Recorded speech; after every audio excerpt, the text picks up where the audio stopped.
الشيطان الرجيم.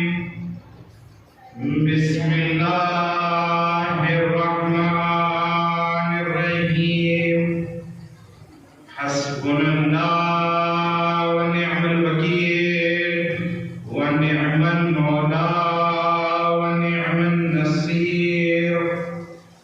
رب اشرح لي صدري ويسر لي واحلل عقدة من لساني يفقهوا قولي. الحمد لله رب العالمين.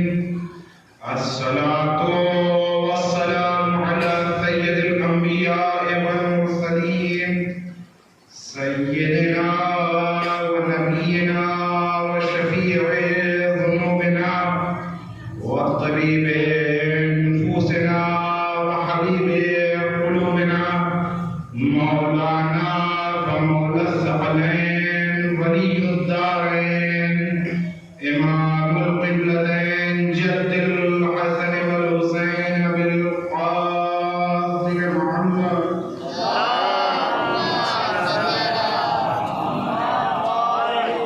وآله الطيبين الطاهرين المعصومين المظلومين المنتجبين المنتخبين. ولعنة الله على أعدائهم وعاطل حقوقهم ومنكر فضائلهم ومصائبهم وعطشهم أجمعين من يومنا هذا إلى قيام يوم الدين. أما بعد فقد قال الله تبارك وتعالى في محكم كتابه ومتقن بيانه. بسم الله الرحمن الرحيم. إنما يريد الله ليذهب عنكم الرجس أهل البيت ويطهركم تطهيرا. اللهم صل على محمد وعلى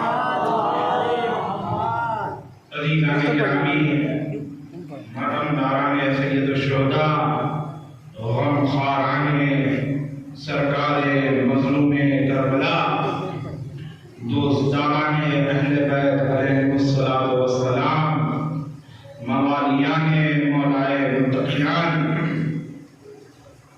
ارشاد پروردگار عالم قرآن مجید میں ہو رہا ہے، انما یرید اللہ، بے شک اللہ کا ارادہ ہے، لیذھب عنکم الرجس، اے اہل بیت تم سے اللہ رجس کو دور رکھے، وَيُطَهِّرَكُمْ تَطْهِيرًا، اور تمہیں اس طرح سے پاک و پاکیزہ اور مطہر قرار دے کہ جیسا پاکیزگی کا حق ہے۔ آپ نے یہ حدیث، یہ آیہ مبارکہ بارہا اکثر و بیشتر سنی ہے، اور یہ آیہ مبارکہ اتنی مشہور اور معروف ہے کہ سکہ رائج الوقت کی طرح ہے۔ جس طرح سے ہر دور کا ایک سکہ ہوتا ہے، اسی طریقے سے اہل بیت کی شان میں یہ آیت قصیدہ ہے۔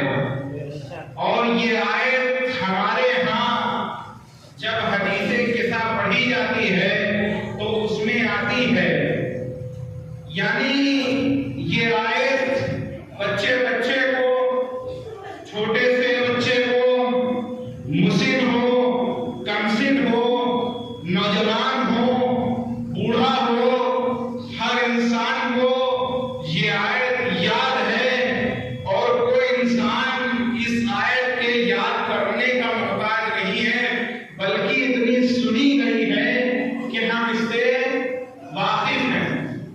اور اسی آیت کے شان نزول کو حدیث قصہ کہا جاتا ہے۔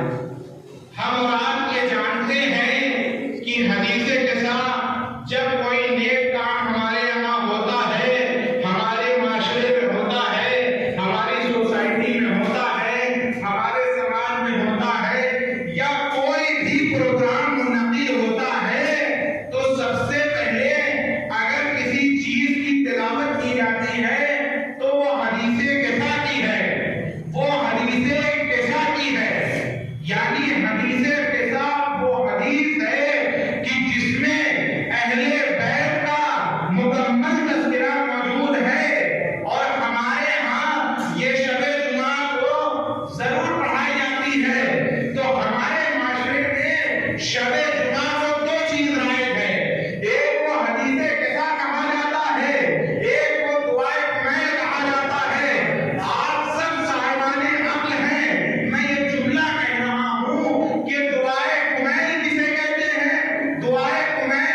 ہمارے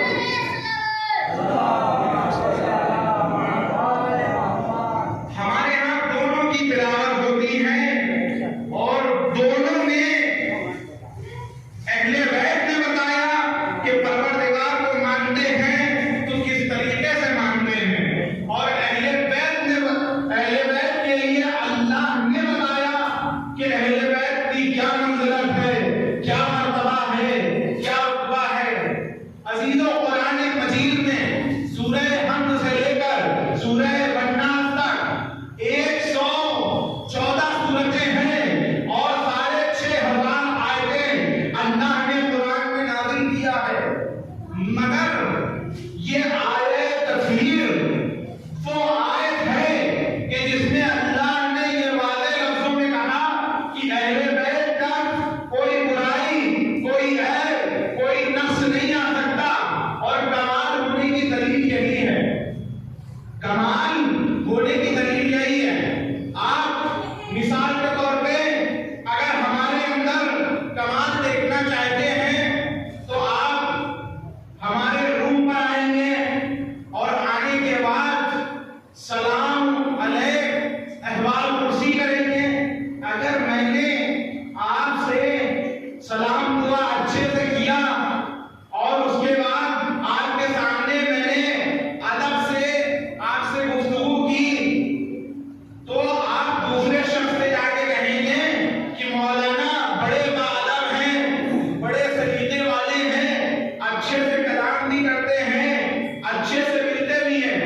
وہیں اگر کوئی شخص آئے اور بجائے میں اس سے کلام کرنے کے نہ اسے سلام کروں، نہ توجہ دوں، نہ اس کی بات سنوں، تو آپ برجستہ یہ کہہ رہے ہیں یہ کیسے عالم دین ہیں، یہ کیسے مولانا موصوف ہیں کہ ان کو ادب نہیں پتا، لیاقت نہیں پتا، تمیز نہیں پتا۔ یعنی کہ ادب سے پتا چلے گا، اور یہی میں اگر ادب نہ کروں تو آپ برجستہ کہیں گے۔ اسی طریقے سے اہل بیت کی ہمیں شان نہ پتا چلتی، مگر اللہ نے قرآن مجید میں یہ اعلان کر دیا کہ دیکھو انما یرید اللہ کا ارادہ یہ ہے کہ اہل بیت کو پاک رکھے اور اہل بیت سے ہر برائی کو دور رکھے۔ یہی وجہ ہے کہ جہاں پر اہل بیت آ جاتے ہیں وہاں برائی نہیں رہتی۔ مثال اس کی حضرت حر ہے، مثال اس کی حضرت حر ہے۔ حضرت حر نے 70 سال تک عبادت کی، 70 سال تک عبادت کیا، مگر علیہ السلام نہ بنے۔ اب کیا کیا حضرت حر نے؟ حضرت حر نے کربلا کے میدان میں فکر کیا۔ یہی وجہ ہے کہ فکر کے لیے روایت کہتی ہے فکر ساعۃ قلیلہ خیر من عبادۃ طویلہ۔ ایک لمحہ دین کے بارے میں فکر کرنا لمبی لمبی عبادت کرنے سے بہتر ہے۔ حضرت حر نے ایک لمحہ دین کے بارے میں، ایک لمحہ اہل بیت کے بارے میں فکر کیا۔ لعنت کے گھٹگرے سے علیہ السلام کے دروازے پر آئے تو اہل بیت اسے کہا جاتا ہے جو انسان کو اندھیرے سے نکال کر روشنی کی طرف لے آئے۔ عزیزوں، آج جو یہ لوگ کہتے ہیں کہ آپ بڑا ذکر اہل بیت کرتے ہیں، آپ اہل بیت کا تذکرہ کرتے ہیں، صبح ہو تو اہل بیت، شام ہو تو اہل بیت، رات ہو تو اہل بیت، آپ کیوں کرتے ہیں؟ میں اس کا جواب دوں گا۔ اللہ نے کہا، اللہ کے رسول نے کہا ان الحسین مصباح الہدی و سفینۃ النجات، کہ حسین ہدایت کے چراغ ہیں، حسین ہدایت کے چراغ ہیں اور نجات کی کشتی ہیں۔ آپ مجھے بتائیے چراغ کب کام آتا ہے؟ جب کہ اندھیرا ہو۔ آپ جیسے ہی اندھیرے میں چراغ جلائیں گے نور پھیل جائے گا، اندھیرے میں چراغ جلائیں گے نور پھیل جائے گا۔ اس کا مطلب یہ ہے کہ ذکر اہل بیت نور ہے، اور میں پوری گارنٹی سے یہ بات کہتا ہوں پوری دنیا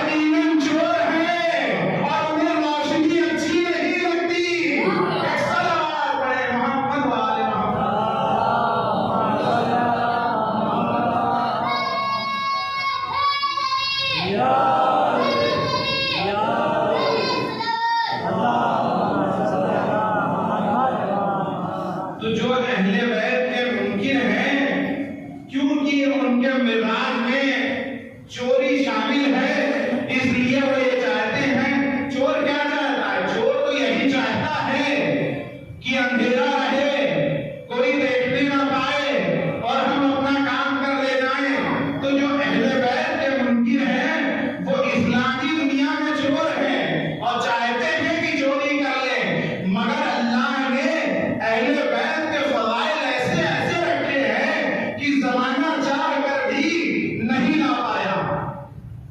عزیزو، آج بہت سے لوگ یہ سوال کرتے ہیں کہ قرآن میں اہل بیت کا ذکر کہاں موجود ہے؟ آپ مجھے بتائیے، آپ مجھے دکھائیے، آپ مجھے سمجھائیے.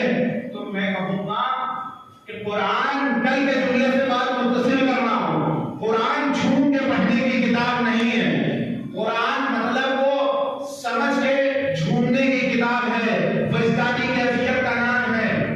تو دو طریقے سے پڑھا جاتا ہے، کسی بھی چیز کو دو طریقے سے پڑھا جاتا ہے. ایک رک رک کے، ٹھہر کے، سمجھ کے، اور ایک تیز رفتاری کے ساتھ، تیزی کے ساتھ. اور دونوں میں ایک بنیادی فرق ہے. جب آپ کسی چیز کو رک رک کے، ٹھہر ٹھہر کے پڑھیں گے تو آپ اس کے معنی کو بھی سمجھیں گے، مطلب کو بھی سمجھیں گے. اور جب آپ تیزی سے پڑھتے چلے جائیں گے تو نہ اس کا معنی سمجھ میں آئے گا، نہ مطلب سمجھ میں آئے گا.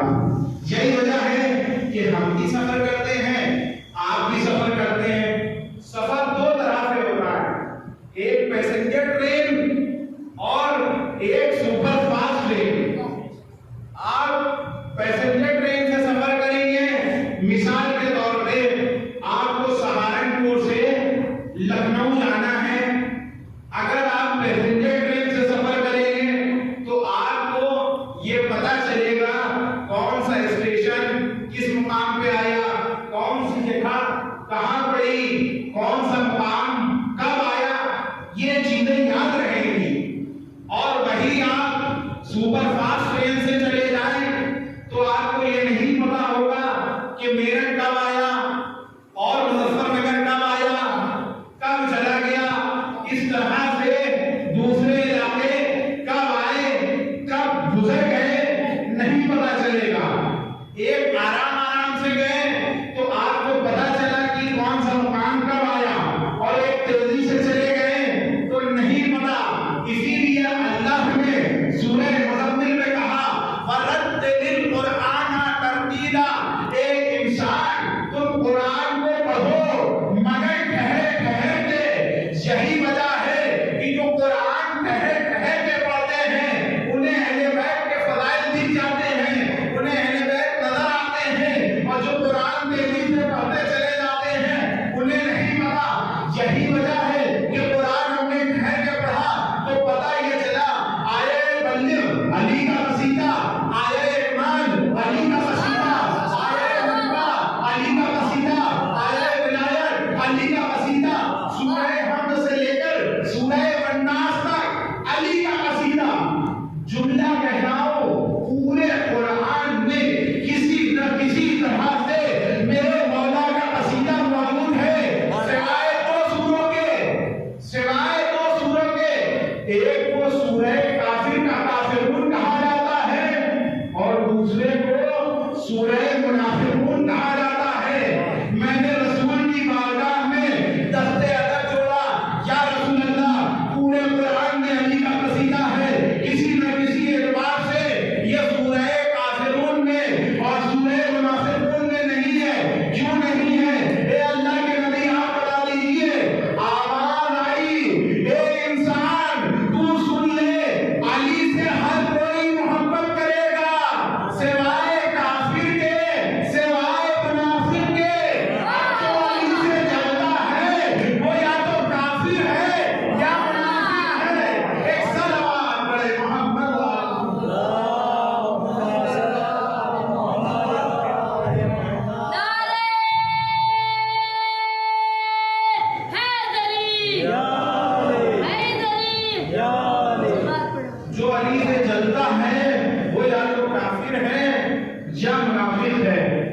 اسے بھی علی نہیں سمجھ میں آئیں گے، اور باقی ہر انسان کو علی سمجھ میں آ جائیں گے۔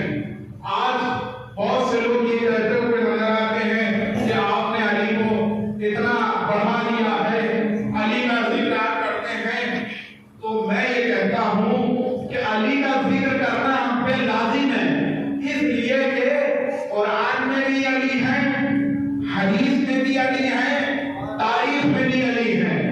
قرآن میں بھی علی ہے، حدیث میں بھی علی ہے، تاریخ میں علی بھی ہے۔ وہ کیسے؟ ابھی میں نے آپ کو بتایا کہ آیہ ملم میں علی، آیہ اکمال میں علی، آیہ نجمہ میں علی، آیہ ولایت میں علی، سورہ کوثر میں علی، سورہ دہر میں علی، سورہ نور میں علی۔ حدیثوں کو اٹھا کر کے آپ دیکھیے، حدیث ثقلین میں علی، حدیث طیر میں علی، حدیث منزلت میں علی، حدیث حسینہ میں علی، حدیث نور میں علی، حدیث احوال میں علی۔ آپ تاریخ اٹھا کر کے دیکھیے، بدر میں علی، خندق میں علی، خیبر میں علی، احد میں علی، صفین میں علی، جبل میں علی، نہروان میں علی۔ یعنی علی قرآن میں بھی ہے، علی تاریخ میں بھی ہے، علی حدیثوں میں بھی ہے۔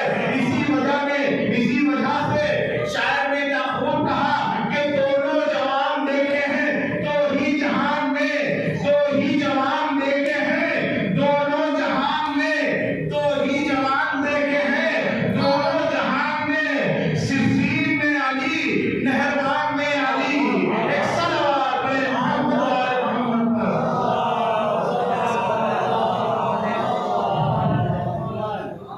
دونوں جہان دیکھے ہیں دونوں جہان میں، صفین میں علی، نہروان میں علی۔ تو عزیزوں ہر جگہ علی ہے۔ ہجرت کی شب رسول کے بستر پہ بھی علی، کعبہ گواہ جوش پیغمبر پہ بھی علی، مسجد میں بھی علی ہے تو منبر پہ بھی علی۔ ہر جگہ علی ملیں گے، ہر جگہ علی ملیں گے۔ نہ دامن بچائیے، بچنا ہے اگر علی سے جہنم میں جائیں گے۔ ایک صلوات پڑھے محمد۔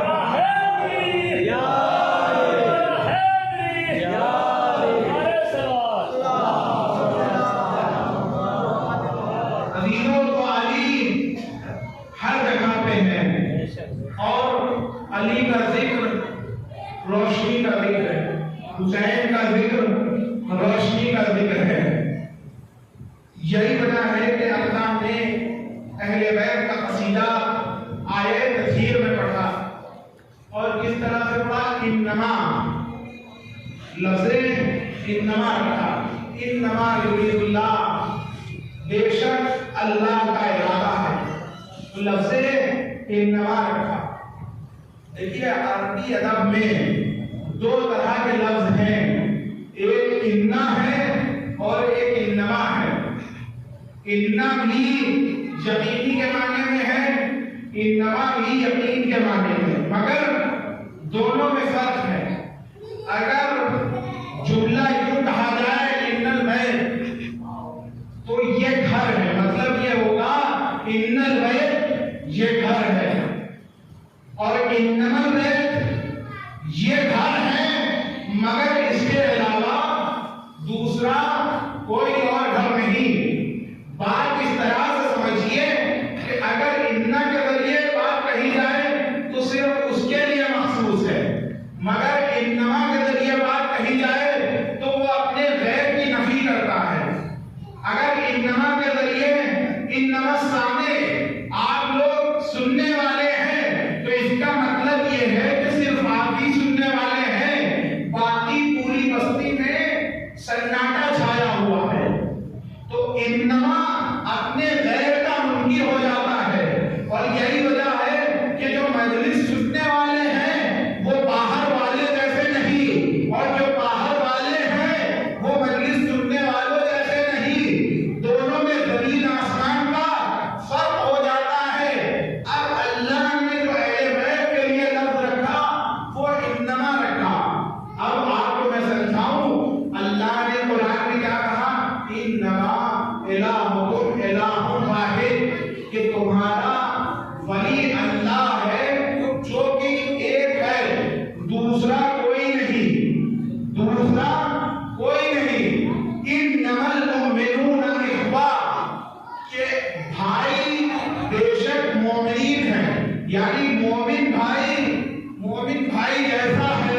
عبدل صاحب بھائی ہیں پرویز صاحب کے، اگر انما کے ذریعے بولا جائے تو بس بھائی یہی دونوں ہیں اور تیسرا کوئی نہیں ہے۔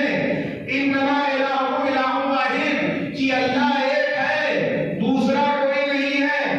انما الخمر والمیسر والانصاب والازلام رجس من عمل الشیطان، یہ شراب جوا یہ نجاست ہے، ان سے بری نجاست کوئی نہیں ہے۔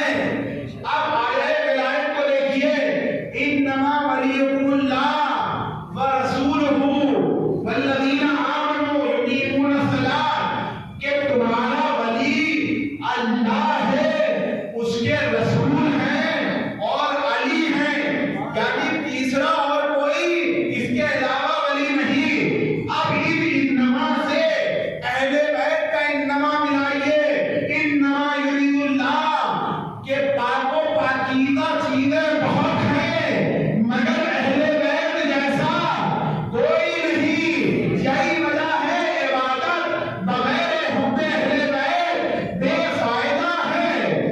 نماز آپ وضو کر کے پڑھ لیجیے مگر اہل بیت کی محبت نہیں ہوگی، منہ پہ مار دی جائے گی۔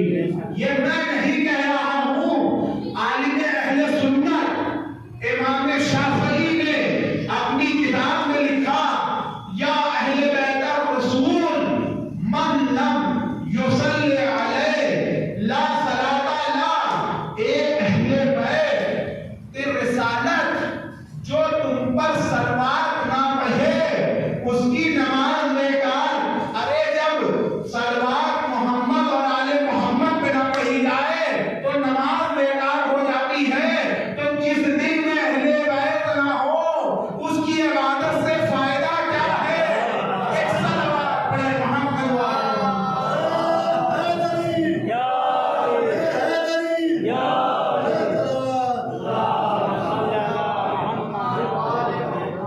یہ اہل بیت کی منزلت ہے، یہ اہل بیت کی فضیلت ہے۔ اور یہی وجہ ہے کہ ہمارے چھٹے آقا و مولا حضرت امام جعفر صادق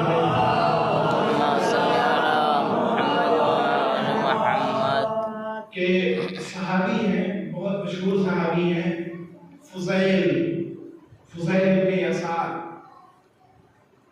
فضیل چھٹے امام کی خدمت میں حاضر ہے اور جاننے والوں کا مجمع ہے، لوگ بیٹھے ہوئے ہیں۔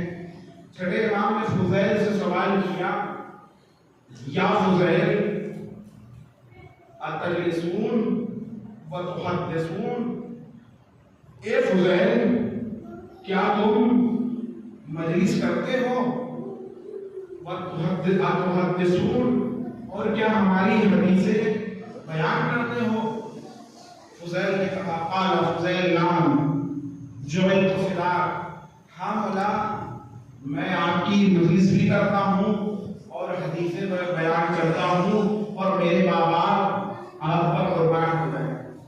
فوراً امام صادق نے جملہ کہا، رحم اللہ عبدن من احیا امرنا، کہ اللہ اس بندے پر رحمت نازل کرے جو ہمارے امر کو زندہ کرتا ہے، ہمارے مقصد کو زندہ کرتا ہے، ہمارے ولایت کو زندہ کرتا ہے۔ پتہ یہ چلا مجلسوں کا مقصد کیا ہے؟ مجلسوں کا مقصد یہ ہے کہ اس میں امام کی سیرت کو زندہ کیا جائے، امام کی ولایت کو زندہ کیا جائے، امام کی تاریخ کو زندہ کیا جائے۔ یہ نہیں ہونا چاہیے مجلسوں کا مقصد کہ اس سے ہمارا نام ہو، ہمارا جذبہ ہو، ہمیں دنیا پہچانے، جی نہیں۔ مجلس کا مقصد صرف اور صرف اہل بیت کی تعلیم کو زندہ کرنا ہے۔ اور امام نے دعا دے کر کے بتایا کہ اگر مجلسیں ایسی ہوں گی تو ہماری دعائیں تمہارے ساتھ ہیں، اور مجلسوں کا اگر مجلسوں میں فساد ہوگا، فتنہ ہوگا تو ہماری دعا تمہارے ساتھ نہیں ہے۔ یہی وجہ ہے کہ امام حسین نے ایک جملہ مدینے سے نکلتے ہوئے کہا تھا انی لم اخرج عشرا ولا بدرا ولا غارما ولا مفسدا، میں نہیں نکلا فساد کے لیے، ظلم کے لیے، ریاکاری کے لیے، بل انما خرجت، بلکہ میں نکلا ہوں لطلب الاصلاح، اصلاح کی غرض سے، فی امت جدی، اپنے نانا کی امت میں، اپنے نانا کی امت میں۔ آپ کربلا کی ہسٹری کو پڑھیے، اتہاس کو پڑھیے، بعد رسول نماز زیادہ ہو گئی تھی، روزہ زیادہ ہو گیا تھا، حج زیادہ ہو گیا تھا۔ جب امام نے آخری حج کیا ہے، تاریخ یہ کہتی ہے 2 لاکھ سے زیادہ افراد حج میں موجود تھے، پھر امام کیوں نکل رہے ہیں؟ مکہ کو چھوڑ کر کے امام سے پوچھا گیا، امام نے کہا کہ یہ نماز تو پڑھ رہے ہیں، روزہ تو رکھ رہے ہیں، حج تو کر رہے ہیں، مگر یہ ہماری معرفت نہیں رکھتے۔ یہی وجہ ہے کہ پیغمبر نے ارشاد فرمایا من مات ولم یعرف امام زمانہ فقد مات میتۃ جاہلیہ، کہ جو شخص اپنے زمانے کے امام کو پہچانے بغیر مر جائے، اس کی موت جاہلیت کی موت ہے۔ تو اس دور میں لوگ حج تو کر رہے تھے، نماز تو پڑھ رہے تھے، روزہ تو رکھ رہے تھے، مگر امام کو نہیں پہچان رہے تھے۔ یہ کربلا کا ذکر اس لیے ہے کہ دیکھو نماز پڑھنا کمال نہیں ہے، روزہ رکھنا کمال نہیں ہے، حج کرنا کمال نہیں ہے، بلکہ امام کو پہچاننا کمال ہے۔ جس نے پہچان لیا، کوئی ہو بنا، کوئی مسلم بنا، کوئی امیر میں مواہی بنا، کوئی امیر بنا، کوئی جعفر طیار بنا، کوئی عباس بنا، کوئی علی اصغر بنا، کوئی علی اکبر بنا، یعنی مجلس ہدایت کا ذریعہ ہے، مجلس تعلیمات اہل بیت کو زندہ کرنے کا ذریعہ ہے۔ یہی وجہ ہے مجلس 3 حصوں میں ہے، بچے بھی آتے ہیں، نوجوان بھی آتے ہیں، بوڑھے بھی آتے ہیں۔ میں کہوں گا بچے مجلس میں کیوں آتے ہیں؟ کربلا آواز دے گی، علی اصغر سے درس ملتا ہے۔ نوجوان کیوں آتے ہیں؟ علی اکبر سے درس ملتا ہے۔ بوڑھے کیوں آتے ہیں؟ حبیب ابن مظاہر سے درس ملتا ہے۔ کیا دنیا کی یونیورسٹی میں یہ فرق ہے کہ عمر دیکھ کر کے اور کلاس کو دیکھ کر کے پڑھایا جاتا ہے، مگر کربلا وہ یونیورسٹی ہے کہ جہاں سن و سال کی قید نہیں ہے، بچہ بھی امام کو جانتا ہے۔ سبحان اللہ، سبحان اللہ۔ یقین نہ آئے، علی اصغر کا جہاد دیکھ لیجیے، حبیب کا جہاد دیکھ لیجیے، سبحان اللہ، سبحان اللہ۔ ایک صلوات پڑھیں محمد وعلی۔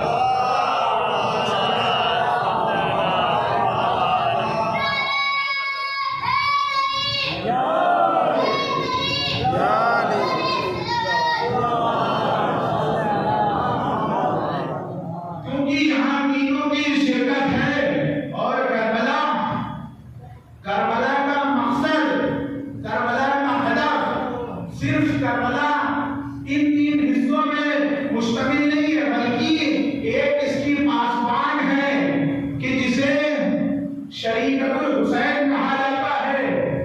حسین علیہ السلام کا مقصد دنیا میں نہ پھیلتا اگر زینب کبریٰ نہ ہوتی۔ اسی وجہ سے آپ دیکھیے کہ امام تنہا کربلا نہیں گئے ہیں، بلکہ جناب زینب کو ساتھ لے کے گئے ہیں۔ میں کہوں گا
ہوئی ہے، انہی کے لیے آئی ہے۔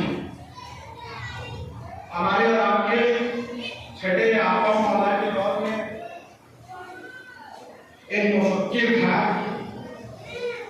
کہ جس نے یہ دیکھا کہ قرآن میں بہت سی چیزیں ایک دوسرے کے مختلف، مثلاً کہیں پہ دل کا تذکرہ ہے تو کہیں پر رات کا تذکرہ ہے، تو ایسا اس نے سوچا کہ ہم قرآن کے سلسلے میں اختلاف نہیں ہے۔ کل سے ملتی جلتی بات آج ہے کیونکہ موضوع سے مربوط ہے۔ قرآن میں اختلاف ہے، اس حساب سے کتاب لکھا جائے، کیونکہ قرآن ہے عربی میں، اور عربی وہ زبان ہے کہ جس میں بڑی گہرائی پائی جاتی ہے، بڑے معنی میں وسعت پائی جاتی ہے، تو اس نے سمجھا اور وہ قرآن لکھنے بیٹھ گیا۔ قرآن کے جو اختلافات ہیں ان پر کتاب لکھنے بیٹھ گیا۔ چھٹے امام کا ایک چاہنے والا تھا، اس نے اس انسان سے آگے کہا کہ جو تم قرآن کے اختلاف پر کتاب لکھنے بیٹھے ہو، تم ٹھیک ہے اپنی کام ہو، مگر تم نے جو معنی سمجھے ہیں کیا اللہ نے وہی معنی اتارے ہیں اور نازل کیے ہیں؟ اس نے سوال کر لیا۔ اور جب سوال کر لیا تو یہ جو عربی داں تھا اس نے پوچھا کہ تم کہاں سے آئے؟ کہا کہ میں چھٹے امام کے پاس سے آیا ہوں۔ جیسے ہی یہ سنا تھا اس نے اپنی کتاب لی اور اس نے آگ لگا دی۔ پتہ یہ چلا قرآن کو اگر بچایا تو اہل بیت کے شاگرد نے بچایا یا اہل بیت نے بچایا، اور کتاب کو اپنی جلا دیا۔ پتہ یہ چلا کہ قرآن اگر سمجھنا ہے تو ہمیں کسی کے پاس جانے کی ضرورت نہیں ہے، بلکہ اہل بیت کے پاس آنے کی ضرورت ہے۔ جس طرح سے اللہ نے قرآن مجید میں سورہ زخرف میں اعلان کیا کہ اِنَّا أَنزَلْنَاهُ قُرْآنًا عَرَبِيًّا لَعَلَّكُمْ تَعْقِلُونَ، ہم نے قرآن کو عربی میں نازل کیا تاکہ تمہیں عقل آ جائے۔ اے انسان، ہم نے قرآن کو عربی میں نازل کیا کہ تمہیں عقل آ جائے۔ ہمارے سماج اور معاشرے میں کیا ہوتا ہے؟ آپ نے دیکھا ہوگا کہ آپ جب بچے سے پیسہ دے کر کے راشن کی دکان پہ بھیجیں، میڈیکل اسٹور پہ بھیجیں یا پھل کی دکان پہ بھیجیں، اور آپ جب بیچتے ہیں اگر بچے سے خدا نخواستہ آپ نے اسے راشن کی دکان پہ بھیجا، میڈیکل اسٹور پہ بھیجا، پھل کی دکان پہ کسی بچے کو پیسہ دے کے بھیجا اور وہ پیسہ اس سے گر جاتا ہے، تو آپ مجھے انصاف سے بتائیے، جب آپ نے بچے کو پیسہ دیا اور اس پہ وہ گر گیا، جان بوجھ کر کے نہیں، دھوکے سے، غلطی سے، غفلت سے، تو آپ جب دوبارہ پیسہ دیتے ہیں تو کیا کہتے ہیں؟ بیٹا دھیان سے، تمہاری عقل کہاں ہے؟ دھیان سے، تمہاری عقل کہاں ہے؟ یہ جملہ ہر عقل مند آدمی کہتا ہے کہ اپنی عقل سے کام لو، اب دوبارہ پیسہ مت گرا دینا، سامان صحیح سے لانا۔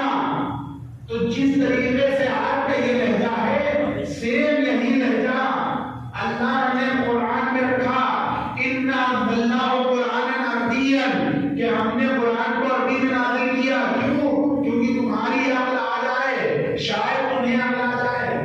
اب اس لیے عربی میں نازل کیا۔ اس سے پہلے توریت بھیجا تھا، اس سے پہلے توریت بھیجا تھا، انسان نے ضائع کر دیا، مٹا دیا۔ زبور بھیجا تھا، انسان نے ضائع کر دیا، مٹا دیا۔ انجیل بھیجا تھا، انسان نے ضائع کر دیا، مٹا دیا۔ لعلکم تعقلون، ہم قرآن عربی میں بھیج رہے ہیں تاکہ تمہیں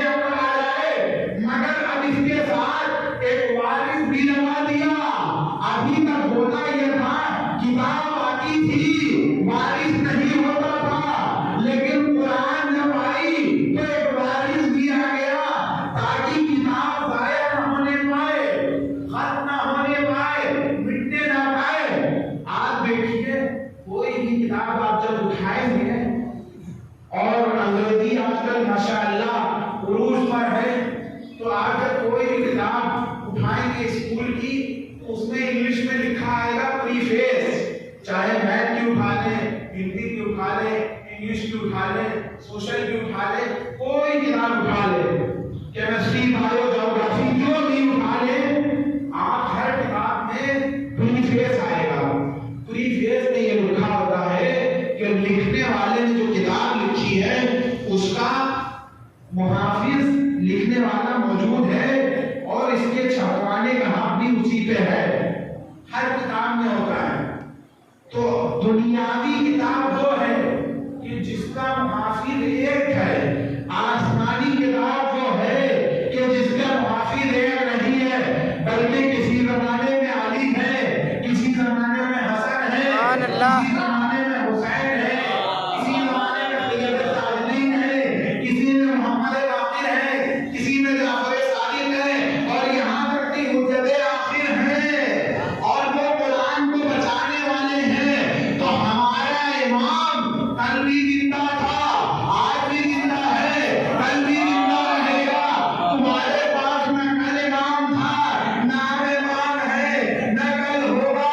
ہدایت چاہتے ہو تو درے اہل بیت پہ آ جاؤ، ورنہ بھٹکنا مقدر ہوگا۔ ایک سوال پڑھے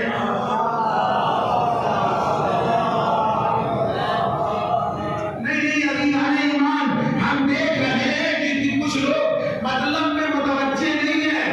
ارے ہمارا امام زندہ ہے، ہماری کتاب زندہ ہے، درود زندہ ہے، اپنا سلام زندہ ہے، خدا کے ساتھ محمد کا نام زندہ ہے۔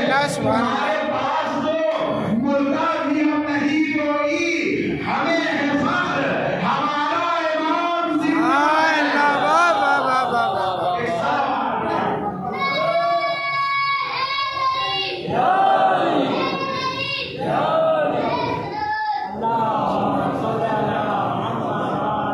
سوال کیوں؟ کیونکہ ہمارے پاس امام ہیں اور امام کتاب کی حفاظت کرنے والے ہیں۔ اللہ کا ارادہ ہے کہ اہل بیت کو نجاست سے دور رکھے۔ اچھا، آپ عالم اسلام میں دو طرح کے ترجمے پائے جاتے ہیں۔ ایک تو یہ ہے کہ انما یرید اللہ کہ اللہ کا ارادہ ہے کہ تم سے نجاست کو دور رکھے، اور ہمارے بھائیوں کا ترجمہ ہے کہ اللہ کا ارادہ ہے کہ تم سے نجاست کو دور کرے، تم سے نجاست کو دور کرے۔ پورا جملہ وہی ہے، صرف ایک ورب، ایک فعل بدلا کہ اللہ تم سے نجاست کو دور کرے۔ جب میں نے یہ ترجمہ دیکھا تو پھر میں نے ان کے سورہ حمد کا ترجمہ اٹھایا اور ان کے سورہ حمد کا ترجمہ پڑھنا شروع کیا۔ مجھے سارے ترجمے وہی ملے کہ جو ہمارے یہاں ہیں، بس ایک آیت کا ترجمہ بدلا ہوا نظر آیا، اہدنا الصراط المستقیم۔ ہمارے یہاں ترجمہ ہے کہ پروردگار ہمیں سیدھے راستے پر باقی رکھ۔ ان کے ہاں ترجمہ ہے کہ ہمیں سیدھے راستے پر چلا، ہمیں سیدھے راستے پر چلا۔ تو یہیں سے بات سمجھ میں آ گئی کہ ایک فعل میں تبدیلی کی گئی ہے، ایک ورب میں تبدیلی کی گئی ہے، اور یہ تبدیلی عقیدے کی بنیاد پر ہے۔ جو اہل بیت کو مانتے ہیں وہ یہ دعا کرتے ہیں کہ ہمارا اہل بیت سے دامن نہ چھوٹنے پائے، اور جو اہل بیت کو نہیں مان رہے وہ سیدھا راستہ ابھی تک تلاش کر رہے ہیں کہ ہمیں سیدھا راستہ دکھا، ہمیں سیدھے راستے پر چلا۔ عزیزو، سیدھا راستہ خود سورہ حمد نے کہہ دیا، انعمت علیہم۔ سیدھا راستہ وہ ہے کہ جن کے لیے نعمتیں آئی، انعمت علیہم غیر المغضوب علیہم ولا الضالین۔ اور سیدھا راستہ ان لوگوں کا نہیں ہے کہ جن پر ہمارا غضب نازل ہوا۔ آپ کھلی ہوئی آنکھوں سے دن کے روشن اجالے میں، رات کی تاریکی میں جیسے چاہیں آپ پڑھیں، مگر آپ کو تاریخ میں یہ ملے گا کہ نعمتیں کب آئی؟